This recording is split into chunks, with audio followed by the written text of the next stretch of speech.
Então veio Simão Pedro. Ele entrou no sepulcro e viu um manto de linho lá. E o lenço que esteve sobre sua cabeça, não junto ao manto de linho, mas enrolado em um lugar à parte.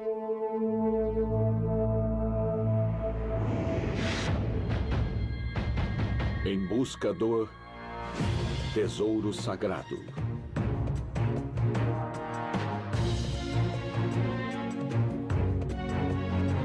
Religião, ciência, tradição, teologia,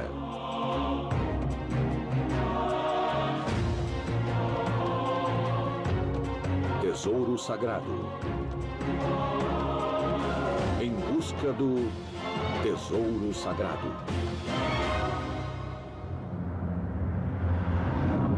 Em busca do tesouro sagrado.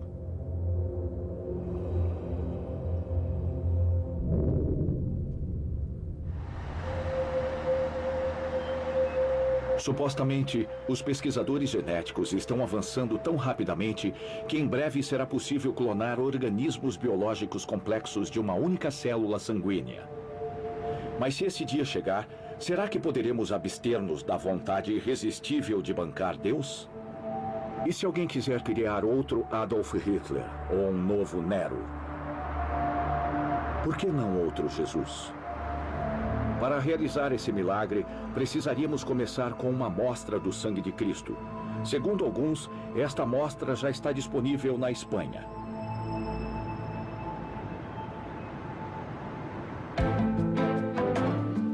Viajando rumo norte pelas estradas da Espanha, você não pode deixar de notar a característica distinta do país. Uma combinação de influências romana e árabe, um tributo à sua herança. A arquitetura e a decoração espanholas são derivadas de diferentes estilos, misturados tão bem que fica difícil distingui-los. Conquistada pelos árabes em 711, a Espanha permaneceu um país muçulmano por 3 séculos. Os visigodos cristãos que tinham ocupado o país antes disso fugiram para o norte, quando o Islã tomou conta do país. Mas de onde os visigodos tinham vindo? Os godos, inicialmente, eram godos ocidentais.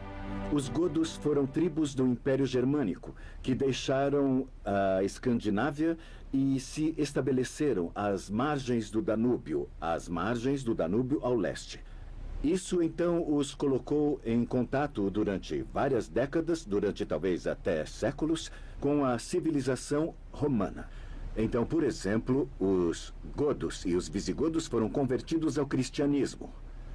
Então, depois de terem vivido na periferia por tanto tempo, servindo Roma de fora das suas fronteiras, impedindo que outras tribos germânicas a atacassem, os visigodos acabaram entrando no Império. Eles dividiram o Império Ocidental. Os ostrogodos, então, se fixaram na Itália e os visigodos se estabeleceram na Península Ibérica, no que era então conhecida como Espanha, e agora é a Espanha. Então, das Astúrias ao norte, os visigodos cristãos retomaram o controle da Espanha. Ela não havia se tornado um país cristão até 1492, o ano que Cristóvão Colombo partiu em busca do Novo Mundo. Mais ao norte, as estradas da Espanha levam-me a áreas que permaneceram cristãs quando o Império Romano decaiu, onde as pessoas resistiram aos muçulmanos. A estrada é decorada com igrejas e abadias, todo o caminho até Oviedo. Parte da Espanha, no Principado das Astúrias. Fundada no século VIII em uma colina que era chamada de Ovetum, a capital tem agora uma população de cerca de 220 mil habitantes. Se olharmos para uma grande praça no centro da cidade, está a Catedral de San Salvador.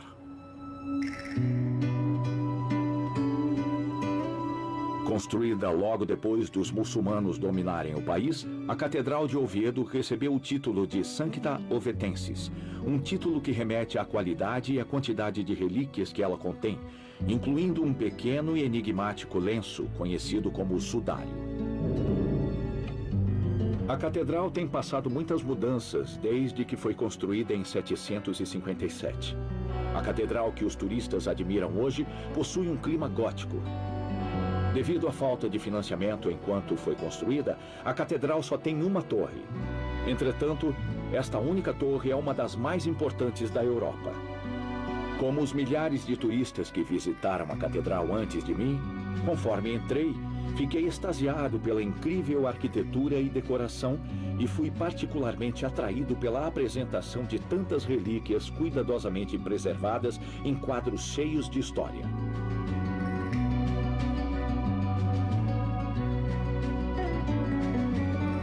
Se você descer ao porão até a Câmara Santa, você vai encontrar o objetivo da minha visita, o lenço misterioso conhecido como o Sudário de Oviedo.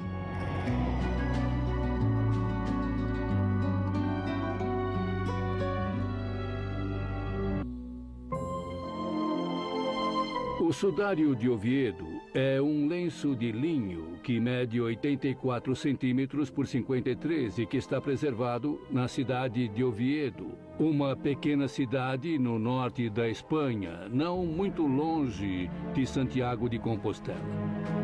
O Sudário de Oviedo é o lenço que foi encontrado no sepulcro, enrolado em um lugar à parte, segundo a descrição fornecida nos evangelhos. Ele é coberto por várias manchas de sangue e faz lembrar outra relíquia fascinante e misteriosa, o Sudário de Turim. A relíquia original está cuidadosamente preservada em um baú sagrado, longe dos olhos de curiosos, mas uma cópia do lenço está em exibição para os cristãos verem. Sempre há uma confusão entre o lenço e o manto. O Sudário de Turim é um manto de linho grande, usado como manto funerário. O lenço é mencionado no Evangelho de João. O manto foi descoberto em um lugar do túmulo e o lenço foi visto dobrado à parte, ou visto enrolado, dependendo da tradução. O lenço era basicamente um pano usado para tirar o suor do rosto quando o tempo estava muito quente. No templo era obrigatório parar as orações para enxugar o rosto. Quando alguém morria de um jeito violento, o seu rosto precisava ser coberto por um lenço. E Jesus estava na cruz e quando pediram para tirá-lo de lá, os soldados chegaram e confirmaram a sua morte e então perfuraram suas costelas. Foi apenas um gesto de compaixão, como quando as pessoas são mortas a tiros. Sempre há um tiro na cabeça para oficializar. Então, quando Jesus foi transpassado nas costelas pelas lanças, um lenço foi colocado na sua cabeça e, claro, ficou na cabeça de Jesus enquanto ele foi tirado da cruz e levado ao túmulo. Isso era obrigatório. Nesse meio tempo, José de Arimateia foi comprar um manto e ele voltou e eles sepultaram o corpo de Jesus muito rápido porque o sabá estava se aproximando. Devido à sua tecelagem arcaica, o Sudário de Oviedo é similar a outros lenços que remontam a tempos antigos. Sua história, na verdade, é uma combinação de tradição. Após a ressurreição de Cristo, o sudário foi mantido por seus discípulos em uma arca de cedro. Segundo alguns historiadores, ele pode até ser rastreado antes do ano 614, quando ainda estava na Palestina. Na verdade, não há nenhum vestígio de sua presença exata em Jerusalém, pois parece que houve muitas peças de linho no sepultamento. Não havia apenas o sudário, havia também tiras de linho usadas para prender o sudário no corpo, e é bem provável que houvesse outros panos também usados para preparar o corpo, já que as mulheres voltaram no domingo da Páscoa para completar o trabalho, que incluía limpar o corpo, cortar o cabelo, raspar a barba. Eram 7 tarefas rituais, e trocando sempre os sudários por outros mais limpos. Houve muitos panos de linho envolvidos, e o sudário foi um deles, e ele foi guardado pelos discípulos. Já no século IV, há relatos de um bispo chamado Arculf, que disse: aqui está a roupa funerária em baú. E ele oferece uma certa quantidade de detalhes.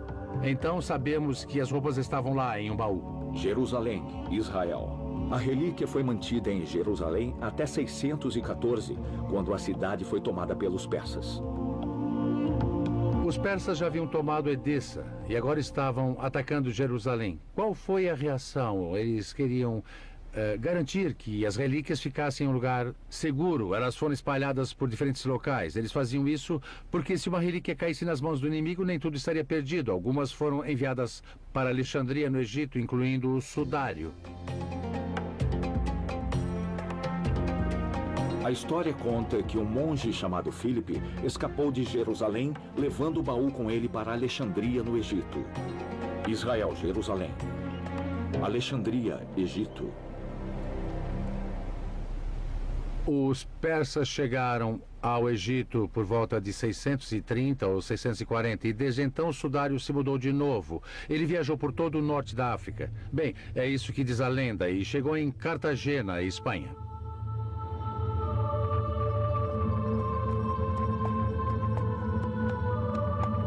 Em Cartagena, o baú foi recebido por São Fulgêncio, bispo de Écija.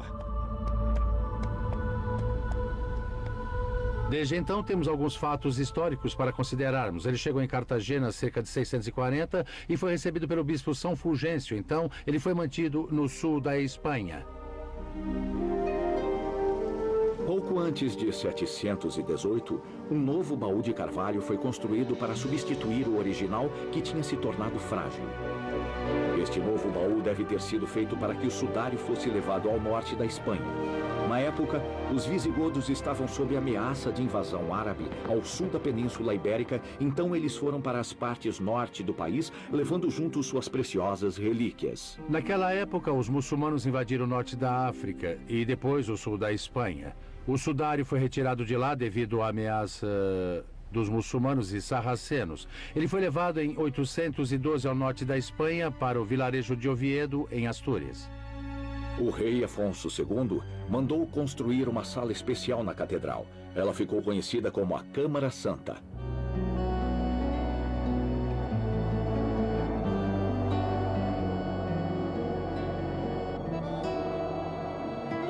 Foi quando Oviedo se tornou uma importante parada para os peregrinos que se dirigiam à cidade santa de Santiago de Compostela.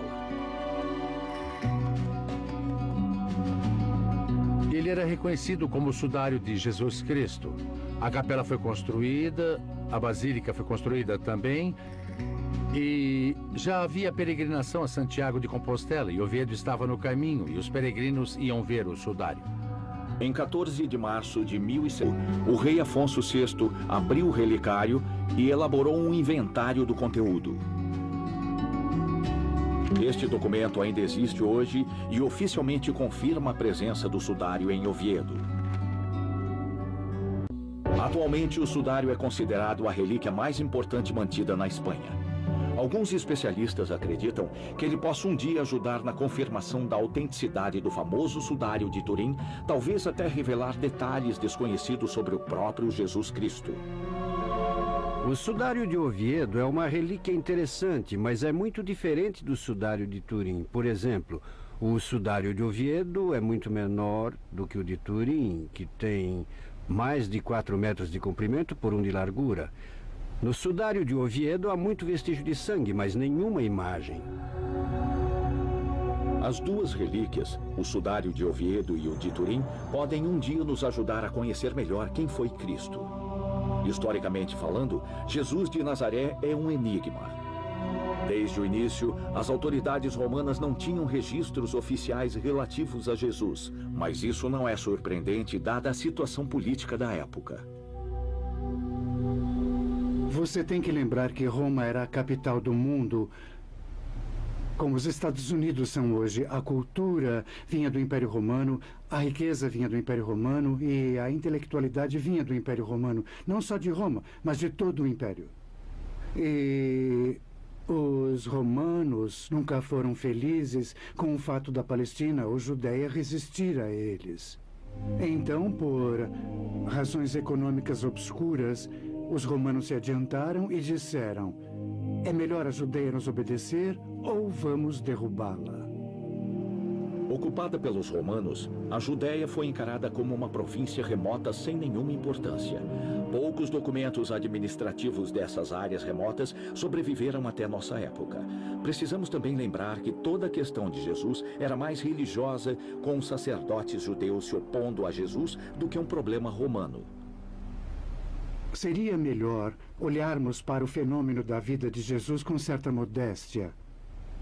Bom, ele veio da Galileia com os discípulos. Quem eram eles? Quantos deles estavam lá? Os evangelhos dizem que havia 12. Então, ele chega com seus amigos e outras pessoas que estavam fascinadas com o que ele dizia e fazia, pessoas que queriam segui-lo, ouvi-lo. Isso está escrito na Bíblia. Ele vai a Jerusalém para estabelecer o poder político. E quanto a nós, vamos ser ministros. Essas pessoas tinham ambição política. Eles não faziam ideia naquele momento como as coisas iam acabar mal. Então lá estavam eles, chegando em Jerusalém, uns ambiciosos e outros místicos. A Bíblia Sagrada. Dito isto, tirando os evangelhos, há outras fontes laicas que confirmam a existência histórica de um homem chamado Jesus. Além dos evangelhos, há poucos relatos descrevendo a história da vida de Jesus. Existe uma famosa testemunha ocular do historiador aristocrata Flávio Joseph em Antiguidades Judaicas. Ele falou 2 vezes de um homem chamado Jesus. Ele mencionou a conexão de Jesus com Tiago, que foi condenado à morte pelo sumo sacerdote Ananus. Ele falou de Tiago, irmão de Jesus. Outra vez ele fez um relato maravilhoso onde descreveu Jesus como um homem sábio que fez milagres. Ele passou a dizer que aqueles que amaram Jesus antes dele morrer continuaram a amá-lo após sua morte. Flávio Joseph escreveu: "E a tribo dos cristãos, chamada assim em sua homenagem, até hoje ainda não desapareceu." Historiadores do século XIX afirmam que a autenticidade dos textos escritos por Flávio Joseph é duvidosa, que ele se juntou a cristãos que queriam garantir sua verdade nos livros de história. Até aqui na igreja, você tem pessoas muito inteligentes que defendem a exatidão histórica do parágrafo escrito por Joséfo sobre Jesus. Eu não acho isso necessário. Outro documento importante foi uma carta escrita por volta do ano 112. O autor foi um político romano chamado Plínio, o Jovem.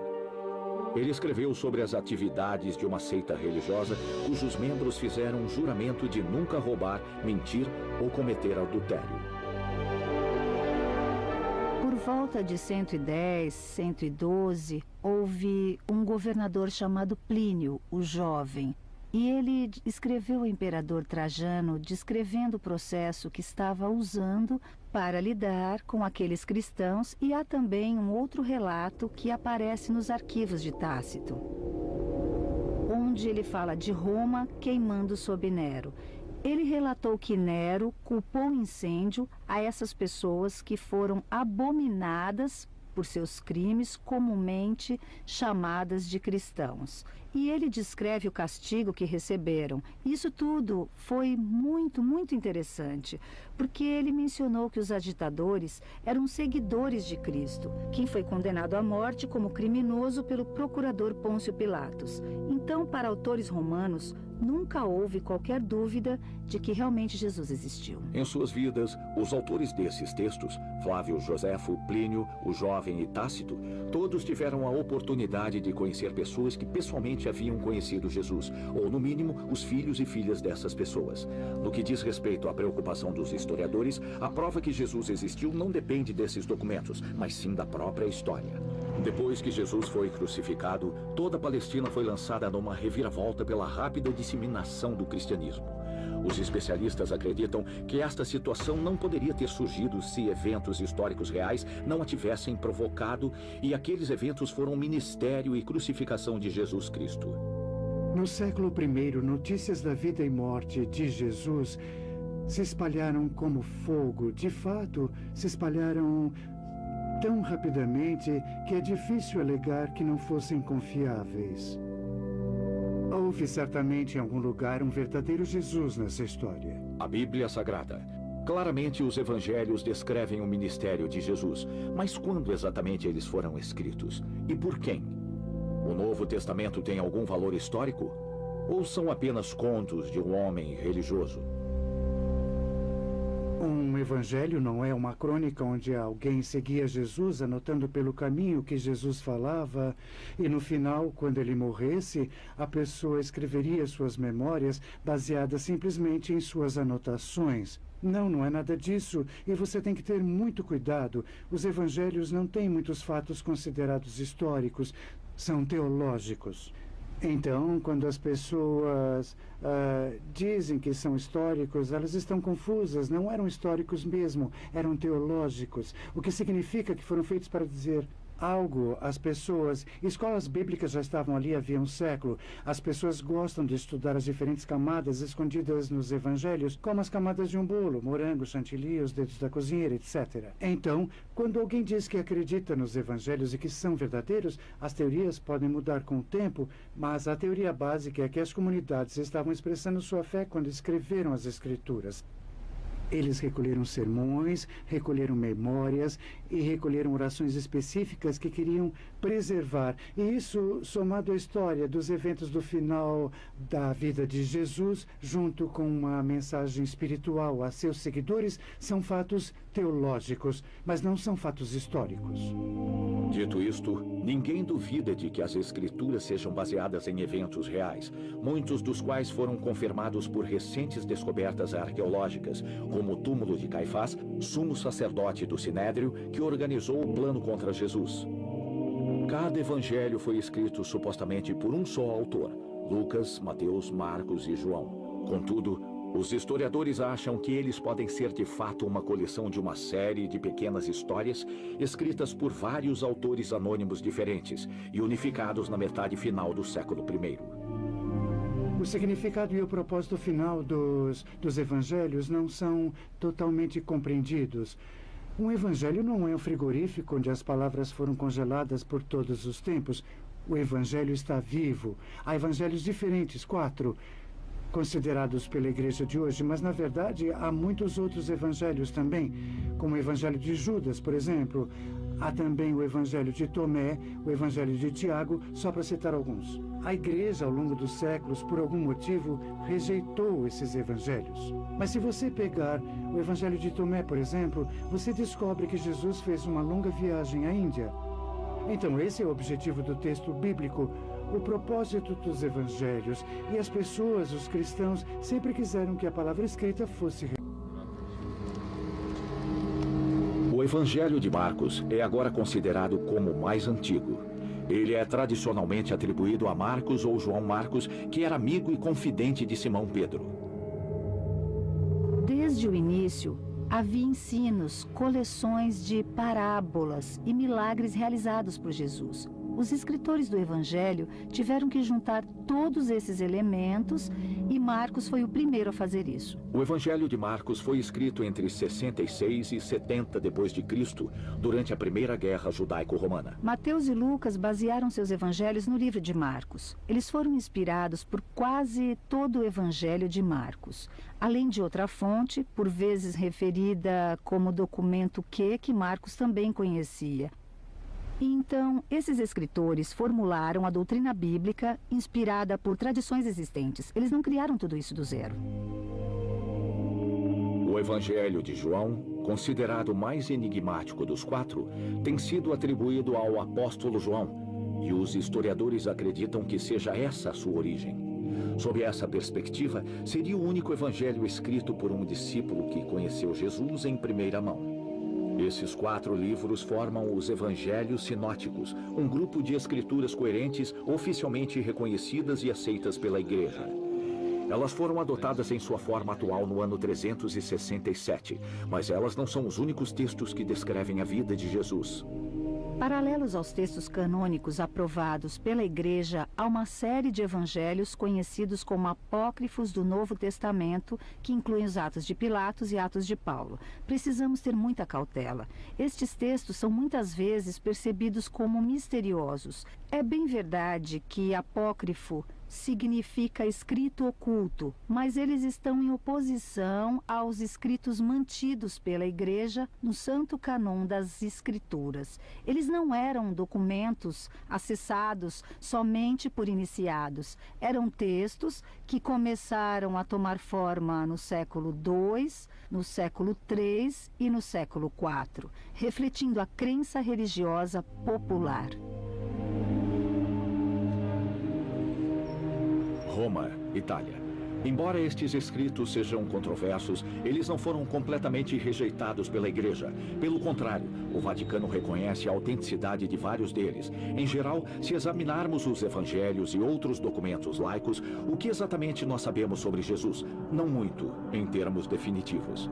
Dada a falta de descrição de traços físicos de Jesus, muitos cristãos no final da Antiguidade e na Alta Idade Média procuraram relíquias religiosas em busca de uma imagem de Cristo. Em alguns casos, eles encontraram uma resposta à sua pergunta. Turim, Itália. Segundo certas literaturas, pelo menos 2 relíquias com a imagem do rosto de Cristo sobreviveram até a época moderna. O mais famoso deles é o Sudário de Turim, na Itália. O Sudário de Turim é um manto de linho de 4,36 metros de comprimento por 1,10 metros de largura. Desde 1578 tem sido preservado na Catedral da cidade de Turim. Segundo a tradição, foi o manto funerário utilizado por Jesus de Nazaré. Na superfície desse manto, há uma imagem estampada de um homem com cabelo comprido e barba, que foi torturado exatamente da mesma forma que Jesus Cristo, como descrito nos evangelhos. A outra relíquia com a imagem de Cristo é muito mais misteriosa e desconhecida. A relíquia é conhecida como o Véu de Verônica, ou simplesmente o Verônica. Segundo a tradição cristã, Jesus caiu 3 vezes quando andou no caminho para o Gólgota. Após sua primeira queda, uma mulher chamada Berenice usou seu véu para enxugar o rosto dele, que estava coberto de sangue e suor. O resultado foi que a face de Cristo foi milagrosamente impressa no pano. Ele deveria ter sido chamado o Berenice e não o Verônica. O rosto do manto de Verônica em Roma é naturalmente uma grandiosa obra de arte. Sabemos que trata-se de uma pintura, mas essa imagem é muito similar se compararmos diretamente com o rosto do Sudário de Turim, pois é possível sobrepor as 2 imagens. E como os ícones antigos no Sinai e outras imagens antigas de Cristo, há muitos pontos de concordância entre essas 2 imagens. Na verdade, o nome Verônica foi introduzido ao longo do tempo. É derivado das palavras vera e icon, que significa imagem verídica. Temos uma descrição do Monsenhor Duval, de mais de 100 anos, que pôde observar o véu de Verônica de perto. Ele observou que apenas pontos pretos são visíveis, e isso foi confirmado pelo Monsenhor Hubert, de quem eu mesma ouvi isso há quase 30 anos em uma palestra. Não sobrou mais nada além de um pano velho e umas manchas. Isso não significa que a imagem estivesse em uma condição muito melhor no passado, como podemos ver em muitas reproduções. Mas ela sempre foi escura, o que não é nada incomum, já que encontramos essa escuridão em muitos ícones antigos, conforme o gosto da época. Até o VI século, a história do véu de Verônica permaneceu um mistério. Alguns relatos o colocam em Roma ou na Palestina. É difícil seguir a viagem da imagem sagrada. A primeira fonte escrita que mencionou o véu de Verônica é de um monge do século XI que relata que o Papa João VII, um grego, em 705, ordenou a construção de um oratório, uma capela na Basílica de São Pedro, com o nome em homenagem a Verônica. Nesta capela, o véu de Verônica permaneceu desde o início da antiga Basílica de São Pedro até a construção da nova. Quando a imagem santa foi transferida para um dos 4 pilares principais da grande cúpula, o chamado Pilar de Verônica. Em 1608, a velha Basílica de São Pedro foi demolida e uma nova basílica foi construída em seu lugar. O inventário das relíquias elaborado na época mencionava o véu de Verônica. O livro de registros o descreve como um véu com a imagem do rosto de Cristo. Para os peregrinos, o véu de Verônica foi a atração principal e até se tornou o símbolo da peregrinação a Roma. O túmulo de São Pedro não era visível naquela época, não era acessível, mas eles podiam ver algo mais importante que Pedro: o rosto de Cristo no véu de Verônica. O véu de Verônica se tornou o símbolo da peregrinação e todos que viajavam a Roma levavam de lembrança uma medalha com a representação do véu e a fixavam na roupa ou no pescoço, de modo que pudessem afirmar terem visto a luz verdadeira, a face sagrada de Cristo, que os outros só podiam ver nos céus. Sabemos que durante o século XVII, quando a Basílica de São Pedro foi reconstruída, várias cópias do Verônica foram produzidas. Alega-se que o original está sendo preservado em um esconderijo secreto dentro do pilar de Santa Verônica, um dos 4 pilares que apoiam a cúpula da Basílica. Ao contrário do véu de Verônica, o sudário de Oviedo tem sido estudado extensivamente. O sudário de Oviedo é feito de um tecido muito antigo, dando-lhe uma aparência semelhante à de outros panos da antiguidade. O sudário tem 60 manchas de sangue que formam um padrão simétrico. Provavelmente o padrão foi criado ao se dobrar o sudário, assim como crianças na escola formam padrões dobrando folhas de papel com tinta. Aparentemente, o sudário foi dobrado em 2, quando foi colocado sobre o rosto de um homem. Nós descobrimos como tinha sido dobrado. Você pode ver por si no livro. Pensamos que ele foi colocado sobre o rosto de Jesus 3 vezes. A primeira vez foi provavelmente antes mesmo dele ter descido da cruz. Porque, segundo a tradição judaica, o rosto de uma pessoa tinha que ser coberto sempre que estava sangrando ou desfigurado. Pode ser um dos primeiros atos de demonstração de respeito a Jesus. O sabá estava para começar. Às 7h03 da tarde, não há dúvida, sabemos a data, sabemos a hora em que o sol se pôs naquele dia. O sabá começou meia hora depois do sol se pôr, quando as 3 maiores estrelas apareceram no céu. E o templo soou as trombetas para anunciar a sua chegada. Agora é sabá. Então eles correram. Ele morreu por volta de 3 da tarde. O sudário foi colocado no seu rosto lá pelas 4. Então houve o tempo para irem comprar o manto e carregarem o corpo ao túmulo. Então já devia ser quase 7 horas a essa altura. Significa que o sudário ficou tempo bastante para ficar ensopado de manchas de sangue. Havia manchas da coroa de espinhos. Mas lembre-se, eu disse que Jesus estava sofrendo de estresse pulmonar. Ele tinha muito fluido pulmonar em seus pulmões, impedindo-o de respirar. Quando ele morreu, este líquido escorreu da sua boca e do nariz, já que sua língua teria ficado inchada e teria causado uma obstrução. O extraordinário é que eles tentaram 3 vezes fazer o sangue parar de escorrer de seu nariz. Deve ter havido uma enorme quantidade de sangue saindo do seu nariz. Porque normalmente quando se aperta as narinas, o sangue para de fluir. Quando uma pessoa tem um sangramento no nariz e os tentáculos das narinas ficam expostos ao ar, eles tendem a secar rapidamente, deixando uma marca sobre o tecido usado para parar o fluxo. O sudário tem 3 marcas separadas, mostrando que seu nariz sangrou 3 vezes e cada vez foi feito um esforço para parar o sangramento. Quando a pessoa crucificada começa a sufocar, os executores sabem que o fluido pulmonar está vazando para os pulmões. O lenço tem vestígios de sangue da coroa de espinhos e está cheio de outras manchas de sangue. Toda vez que o corpo foi movido, novas manchas foram formadas no pano. Ele tem diferentes rodadas de manchas de sangue sobrepostas, cada uma com certa quantidade de tempo para secar antes da próxima. Sabemos que tem uma parte de sangue e 6 partes de líquido de edema pulmonar dos pulmões. Obviamente não há nada além de manchas nele, mas ele sempre foi reconhecido como o sudário de Cristo que foi colocado em sua cabeça. O que é extraordinário é que, com sistemas muito complicados, posso mostrar como isso funciona usando livros, com a cabeça de cristal e condutores internos correspondentes ao sistema da circulação sanguínea. Eu consigo mostrar como o sangue teria fluído, dependendo das posições diferentes da cabeça. Um pouco do sangue deve ter escorrido mesmo antes de Jesus morrer. Então ele deve ter sido tirado da cruz assim que morreu. E temos então o sangue derramado após a sua morte. As características desses fluxos de sangue não são as mesmas. Quanto às características do próprio sangue, um pesquisador da Escola de Medicina de Madrid estabeleceu com certeza que o sangue no sudário é do tipo AB, igual às amostras de sangue retiradas do sudário de Turim. Outras análises científicas desse objeto foram realizadas mais recentemente. O tipo de sangue foi determinado, é tipo AB. E eu acho que é interessante notar que esse é o mesmo tipo de sangue encontrado no sudário de Turim e em outra relíquia religiosa que se encontra perto de Paris, em Argenteuil, a famosa Santa Túnica. Outro estudo, desta vez examinando a forma das manchas e sua posição no lenço, revelou traços semitas no homem cujo rosto entrou em contato com o sudário.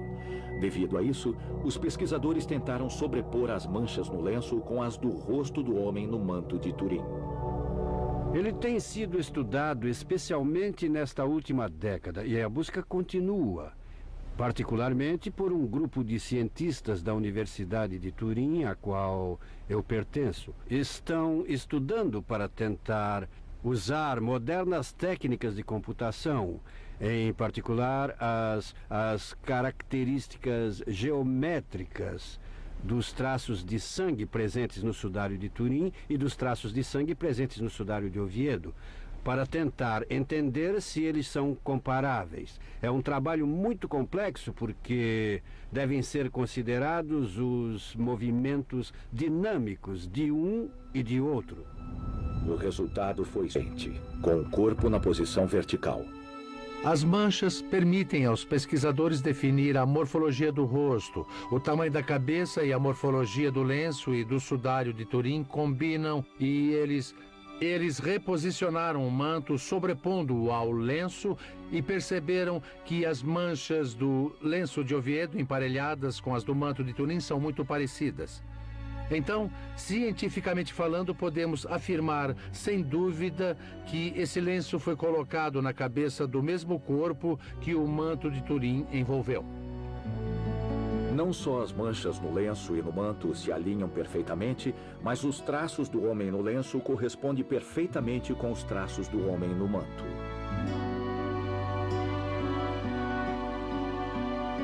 É quase certo que o sudário de Oviedo e o sudário de Turim foram usados para cobrir o mesmo homem.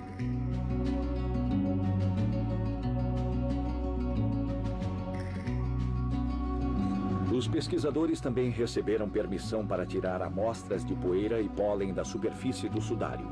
Entre os resíduos de plantas, muitos foram identificados como árvores que tinham a sua origem na Palestina: quercus, a pistácia palestina e tamarix.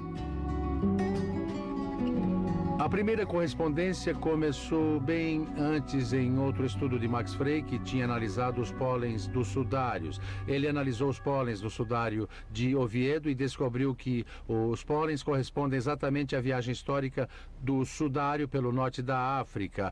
E ele descobriu 2 pólens que eram típicos da Palestina na superfície do sudário de Turim: a pólen de halófitas e pólen de xerófilas, ou seja, o pólen de plantas salgadas que só crescem no Vale do Jordão ou às margens do Mar Morto. Eram plantas cultivadas em solos desérticos, plantas que não crescem em qualquer outro lugar do mundo.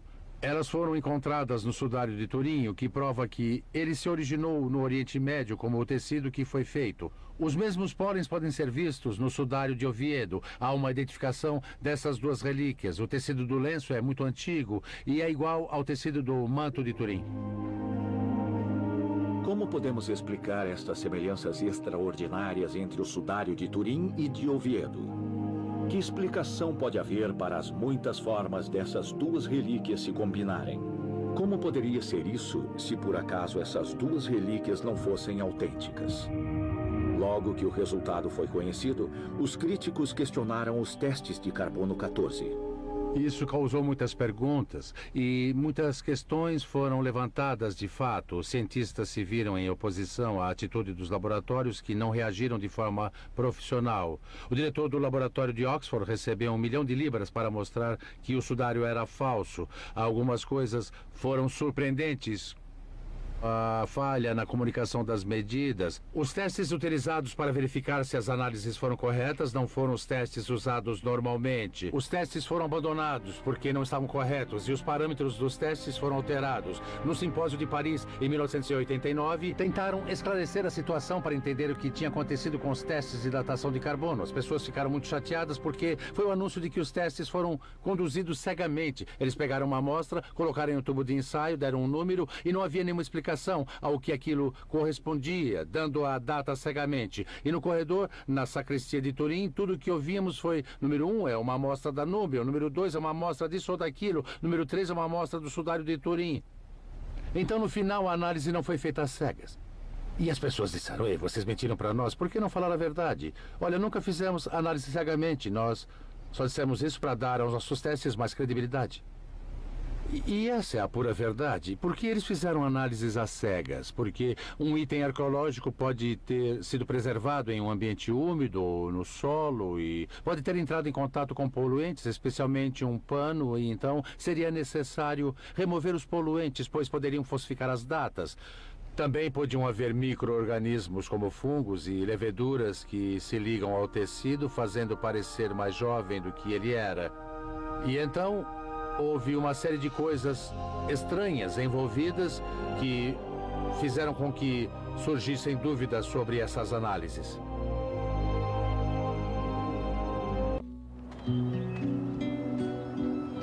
A presença de sangue em algumas das relíquias da Paixão de Cristo, tal como o sudário de Oviedo ou sudário de Turim, levou vários autores a especularem sobre a ideia de clonar Jesus Cristo.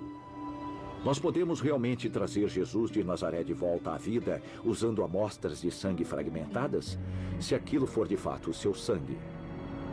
A perspectiva é tanto animadora como perturbadora. Imagine por um momento, se quiser, como seria se pudéssemos produzir uma cópia genuína de Jesus, idêntico em todos os sentidos, fisicamente e mentalmente. O que ele pensaria de nós? Há uma boa chance de que ele ficaria decepcionado, desapontado por um mundo que está constantemente em guerra, onde as pessoas ainda estão prontas para explodir o planeta por alguns barris de óleo ou controle de um pedaço de terra. Decepcionado com a injusta distribuição da riqueza no mundo e especialmente decepcionado pelas sociedades que estão mais preocupadas com o preço da gasolina do que com as dezenas de milhares de crianças morrendo de desnutrição a cada dia. Acho que isso abre a nossa mente para dizer: nós não sabemos de tudo. Ainda temos muito a aprender.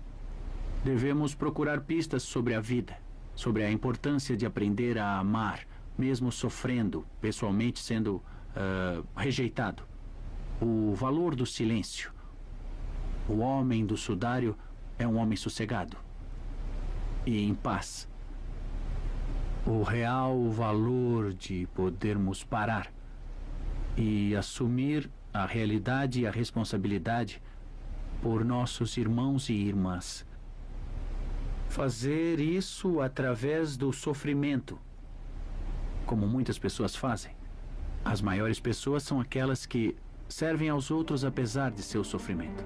Nas grandes histórias de amor, você não tem que sofrer muito para conquistar o grande amor. Existe alguma maneira de clonarmos o pensamento do Filho de Deus depois de já o termos crucificado? Parece que 2000 anos não foi tempo suficiente para compreendermos a sua mensagem de amor e compaixão. Uma combinação de influências romana e árabe, um tributo à sua herança. A arquitetura e a decoração espanholas são derivadas de diferentes estilos, misturados tão bem que fica difícil distingui-los. Conquistada pelos árabes em 711, a Espanha permaneceu um país muçulmano por 3 séculos. Os visigodos cristãos que tinham ocupado o país antes disso fugiram para o norte, quando o Islã tomou conta do país. Mas de onde os visigodos tinham vindo? Os godos, inicialmente, eram godos ocidentais. Os godos foram tribos do Império Germânico, que deixaram a Escandinávia e se estabeleceram às margens do Danúbio ao leste. Isso, então, os colocou em contato durante várias décadas, durante talvez até séculos, com a civilização romana. Então, por exemplo, os godos e os visigodos foram convertidos ao cristianismo. Então veio Simão Pedro. Ele entrou no sepulcro e viu o manto de linho lá. E o lenço que esteve sobre sua cabeça, não junto ao manto de linho, mas enrolado em um lugar à parte.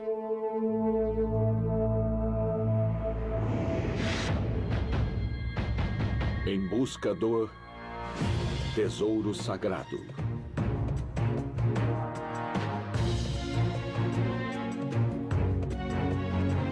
Religião. Ciência. Tradição. Teologia.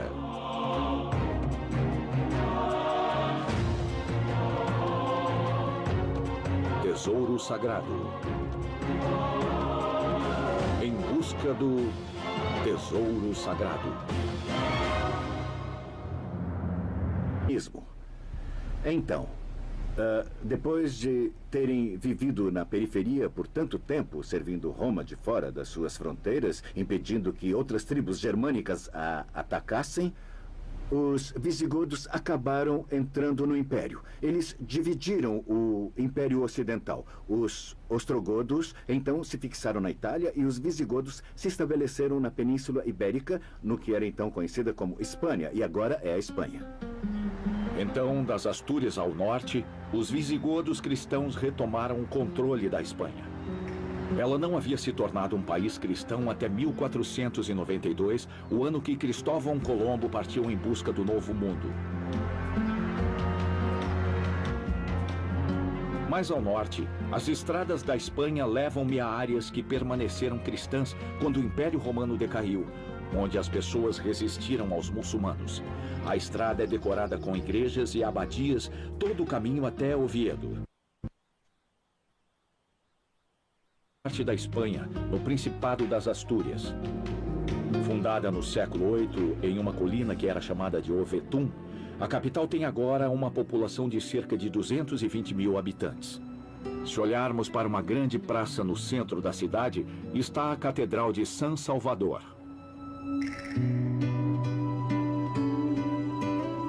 Construída logo depois dos muçulmanos dominarem o país, a Catedral de Oviedo recebeu o título de Sancta Ovetensis, um título que remete à qualidade e à quantidade de relíquias que ela contém, incluindo um pequeno e enigmático lenço conhecido como sudário. A catedral tem passado muitas mudanças desde que foi construída em 757. A catedral que os turistas admiram hoje possui um clima gótico. Devido à falta de financiamento enquanto foi construída, a catedral só tem uma torre. Em busca do tesouro sagrado.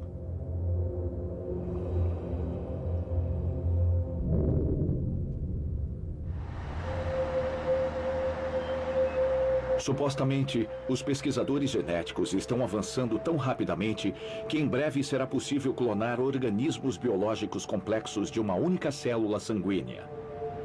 Mas se esse dia chegar, será que poderemos abster-nos da vontade irresistível de bancar Deus? E se alguém quiser criar outro Adolf Hitler ou um novo Nero? Por que não outro Jesus? Para realizar esse milagre, precisaríamos começar com uma amostra do sangue de Cristo.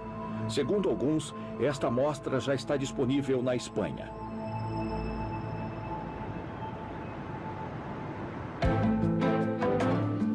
Viajando rumo norte pelas estradas da Espanha, você não pode deixar de notar a característica distinta do país.